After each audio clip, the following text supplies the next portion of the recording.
Captain Thelnix of the Sovereign Armada stood on the bridge of his flagship, staring at the prize his forces had just captured, a human cargo vessel, the SS Prometheus, drifting helplessly in space after its engines had been disabled. This, he announced to his crew with barely concealed contempt, is what the humans consider a starship. The vessel was a patchwork nightmare. Mismatched hull plates welded together with what looked like primitive fusion torches. Exposed conduits running along the exterior, because apparently humans couldn't be bothered with proper internal routing. The engine configuration violated at least 17 galactic engineering standards, and the power systems looked like they'd been assembled by someone who'd never seen a proper reactor before. Sir, his science officer Kralak reported, preliminary scans show the ship is held together with structural adhesive and what appears to be mechanical fasteners. Fasteners? Thelnix couldn't believe it. They bolt their ships together? What kind of primitive? Also, sir, Kralak continued, her voice uncertain, the hull is composed of at least 7 different alloy types. Nothing matches. It's like they built this vessel from scrap. Because they did, Thelnix said with disgust. Humans. They infest the galaxy with their salvage garbage and call it engineering. He activated the comm. Boarding team, prepare to breach. Let's see what pathetic cargo this wreck was carrying. The boarding team cut through the airlock. The human security systems were laughably primitive and entered the cargo bay. What they found made Thelnix's mandibles click with satisfaction. Sir, the hold is full of everything. Equipment, supplies, raw materials. This is a supply runner. Excellent. Catalog everything for seizure. The humans will learn that traveling through sovereign space requires proper tribute. But then his boarding team leader, Commander Vex, reported something odd. Sir, we've found the crew. 3 humans. They're not resisting. In fact, he paused. They're laughing. Laughing. Yes, sir. And one of them, the captain, I think, she says she wants to speak with you directly. Thelnix frowned. This was unusual. Most species, when captured, showed fear or anger or resignation. Lauder was. Unexpected. Put her through. The view screen flickered, showing a human female in a worn jumpsuit, oil-stained and patched multiple times. She had dark skin, close cropped hair, and eyes that sparkled with something Thelnix couldn't quite identify. Amusement. Captain Thelnix, I presume, she said in accented but understandable galactic common. I am. You are the captain of this vessel. Captain Maria Santos, SS Prometheus. Yeah, this beautiful mess is mine. Beautiful is not the word I would use. Maria grinned. Yeah, well, she's not much to look at. But she's mine, and she ran anyway. Before you shot out my engines, your ship violated sovereign space. Your cargo is now forfeit. Sure. Standard pirate stuff. Maria's casual tone made Thelnix's scales ripple with irritation. But before you take everything, I feel like I should warn you about something. Warn me. Yeah, see, you called my ship primitive junk, and you're not wrong, she's old. Patched together from 6 different decommissioned freighters and held together with prayers and sheer stubbornness. But here's the thing about human engineering, Captain. Maria's smile widened. We don't build things to be pretty. We build things to work. And when they stop working, we make them work anyway. Your point? My point is, you're standing on a ship that shouldn't exist, held together by methods you consider primitive, powered by systems you think are garbage. And you know what? She's crossed the galaxy 17 times. Survived 3 pirate attacks before yours. Made it through an ion storm that destroyed ships twice her size. You want to know why? Thelnix said nothing, but he was listening now. Because human ships don't quit, Maria said simply. Just like humans don't quit, we adapt. We improvise. We make do with what we have.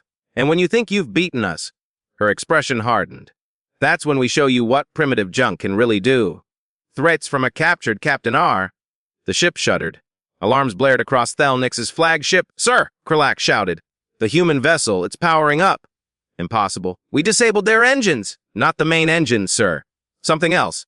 Multiple systems coming online. I'm reading power surges across their entire grid. On the view screen, Maria's grin turned predatory.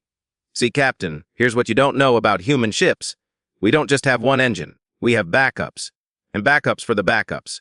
And when those fail, we've got systems cobbled together from spare parts and pure spite. The Prometheus lurched. Thelnix felt it through his own ship's sensors. The human vessel was moving under its own power, despite having been disabled. Me engineer Chen, he's been working on a little project. Maria continued conversationally. See, we knew we might run into pirates out here, so we installed a secondary propulsion system. Built it from parts we salvaged off a destroyed destroyer. It's not pretty, probably violates every safety regulation in the book. But the Prometheus suddenly accelerated, ramming into Thalnix's flagship with shocking force. The impact sent everyone on the bridge stumbling. It works just fine. Maria finished. All ships, open fire! Thalnix commanded, destroy that vessel. But the Prometheus was already moving, and moving in ways that shouldn't be possible for a cargo ship. It rolled dove, weaved through the Sovereign Fleet's formation like a fighter craft, not a lumbering freighter. How is she maneuvering like that? Thalnix demanded. Kralak was frantically analyzing sensor data. Sir, the human ship is venting atmosphere from multiple points. They're using it as thrust vectoring. They're destroying their own hull for maneuverability. Sir, I don't think they see it as destruction. I think they see it as repurposing. Maria's voice crackled over the comm. Chen, kill the artificial gravity in sectors 3 through 7. Santos to cargo bay. Start dumping containers.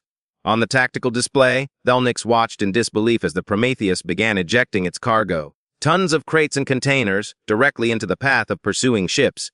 2 of his frigates had to brake hard to avoid collisions. They're using their cargo as mines! Vex reported from the boarding team, which was now trapped on the Prometheus. Then shoot your way to the bridge and retake control. Sir, we're trying, but... An explosion cut off Vex's transmission. Maria appeared back on screen, looking slightly disheveled. Oh, sorry about that. Should have mentioned we also installed some internal defense systems. Nothing fancy, just some shape charges wired to the door controls. My crew's got this ship memorized, your guys, she shrugged. Not so much. Another alarm. Sir, the human is on a collision course with the Sovereign's hand, Kralak warned. Thalnix's command carrier, the pride of the fleet, and the Prometheus, that flying junk heap, was accelerating straight toward it. All batteries, focus fire! Destroy that ship! Energy beams lanced through space. The Prometheus's shields, such as they were, collapsed almost immediately. Hull plating vaporized. Entire sections of the ship were blown apart. But it kept coming. Why isn't it stopping? Thalnix whispered. Because Maria's voice was steady despite the chaos visible behind her. Human ships are like humans. You can break us, tear us apart, set us on fire.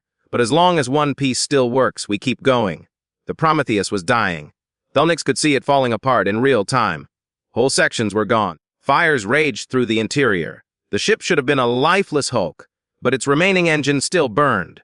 Sir, she's gonna hit us! At the last second, the Prometheus rolled, its trajectory shifting just enough to avoid collision. Instead, it passed within meters of the Sovereign's hand's hole, so close that Thalnix could see through the massive holes in the human ship's structure. And as it passed, something detached from the Prometheus's hull. Multiple somethings, sir! Boarding pods! Maria's louder filled the bridge. Gotcha. Thalnix finally understood. The ramming course had been a feint. The real goal was to get close enough to deploy boarding teams onto his flagship. How many? He demanded. 12 pods, sir. Estimated. 47 humans now aboard the Sovereign's hand. 47. Against his crew of 3,000. Thalnix almost laughed at the absurdity. Then reports started coming in. Engineering deck is compromised! The humans are using our own security systems against us! They've sealed bulkheads on decks 9 through 12. Sir, they're not trying to take the ship, they're sabotaging it! They're destroying power junctions, venting atmosphere, setting charges! On the view screen, Maria was still visible, her ship now barely holding together. See, Captain, here's the thing about fighting humans. You think in terms of victory or defeat. We think in terms of survival. You wanted our cargo. Fine, you got it. But we're taking your flagship as payment. You can't take this ship with 47 people! Don't need to take it. Just need to break it. Maria's expression was cold now. You called our ship junk, called our engineering primitive. So let me educate you on human engineering philosophy. We build things to last, to adapt, and when necessary, to break in the most useful way possible. Explosions rocked the Sovereign's hand. His crew was reporting casualties, breached hulls, failing systems. Sir, the humans, they're not fighting like soldiers. They're fighting like engineers. They know exactly where to hit us to cause maximum damage with minimum force. Because Thalnix realized with growing horror, they'd been studying his ship from the moment they'd been captured. Learning its systems, finding its weaknesses. All ships focus on the Prometheus! Destroy it now! But the Prometheus somehow impossibly was still moving. Even as more of it was blown away, even as it became more hull than ship, its engines still fired. It was heading toward the Sovereign Fleet's formation, trailing debris in atmosphere. Sir, it's on a collision course with the fueling station. Maria's voice. Shen, you still alive back there? A male voice crackling through interference. Barely, Cap! This bucket's got maybe 2 minutes left in her! That's 1 minute more than we need. Set collision course for that station. Then get to the escape pods. Cap, that's an order, Chen. You and Rivera get clear. I'll ride her in. Thelnick saw it then. The human captain wasn't trying to survive. She was turning her dying ship into a weapon. Captain Santos. He found himself saying, "This is madness. Your ship is destroyed. Surrender and I'll—" "You what?" "Let us go. We both know that's a lie." Maria's image flickered. Her bridge was breaking apart around her. "Besides, you really don't understand humans if you think we'd surrender now. We came out here to deliver supplies to a colony. You stopped us, took our cargo, tried to take our ship. You made it personal? It's just business." "Nothing is just business when you threaten human lives, Captain. You wanted to see what human engineering could do. Watch. The Prometheus, now more debris field than ship, accelerating on its final trajectory." Thelnix's fleet opened fire with everything, but there wasn't enough ship left to effectively target. The shots passed through gaps in the hull, hitting nothing critical because there was nothing critical left. Just engines, and a very determined captain. The impact was devastating. The Prometheus, or what remained of it, slammed into the Sovereign Fleet's main fueling depot. The station's storage tanks ruptured. Fuel mixed with oxidizer, and Maria Santos, captain of a ship held together with bolts and prayers, became the spark. The explosion consumed 3 ships outright. 5 more were crippled by the blast wave. The Sovereign's hand, already damaged by human saboteurs, lost half its remaining power. In the chaos, escape pods from the Prometheus scattered into the darkness, too small and too many for the disorganized Sovereign ships to track. Thelnix watched them go, these humans in their primitive pods fleeing into deep space with almost no supplies and minimal life support. "Sir," Kralak said quietly, "should we pursue?" Thelnix looked at his crippled flagship, at the burning wreckage of the fueling station, at the 12 ships in his fleet that were now combat ineffective. All of this caused by one cargo vessel he'd called junk and a crew of 3 humans. "No," he said finally. "Let them go, sir. Those humans, they'll survive. Somehow they'll make it to the nearest station, or get rescued, or build a new ship out of their escape pods. I don't know how, but they will. Because that's what they do." He turned away from the view screen. "And when they do, they'll tell this story. They'll tell it to every human in the galaxy. And more humans will come to these sectors in their mismatched ships, held together with primitive fasteners and sheer determination. And they'll remember what we did. We're retreating. From humans, we're learning, Kralak. Learning that primitive doesn't mean ineffective. That junk in human hands becomes something far more dangerous than the most advanced ship in ours." He looked at the debris field that had been the Prometheus. They took a ship that shouldn't exist, that violated every principle of proper engineering, and they used it to cripple a sovereign battle fleet. "What should I log as the cause of our losses?" Thelnix was quiet for a long moment. Then, human ingenuity, and a reminder that sometimes the most dangerous weapon isn't the most advanced one. It's the one wielded by someone who refuses to accept limitations. EPI Loju Galactic News Network breaking Sovereign Armada withdraws from disputed sectors. In an unexpected move, the Sovereign Armada has announced a withdrawal from several contested shipping lanes, citing tactical reassessment of operational parameters.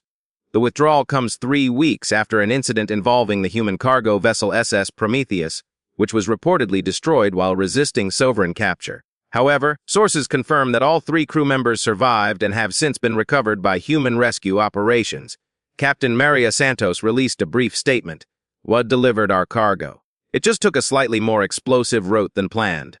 The Prometheus is gone, but her replacement, the SS Prometheus Sioux, is already under construction. We're hiring, by the way. Must be comfortable with creative engineering solutions." When asked about the Sovereign Fleet's substantial losses in the engagement, Captain Santos added, "Never underestimate what humans can do with spare parts and a bad attitude." In related news, human salvage crews have begun recovering debris from the destroyed fueling station. Early reports suggest they're planning to build 3 new ships from the wreckage. "West not, want not," one salvager commented. "That's quality Sovereign alloy just floating around. Be a shame not to use it." The Galactic Engineering Council has declined to comment on human construction practices, noting only that human vessels continue to operate outside standard parameters but achieve results that warrant further study.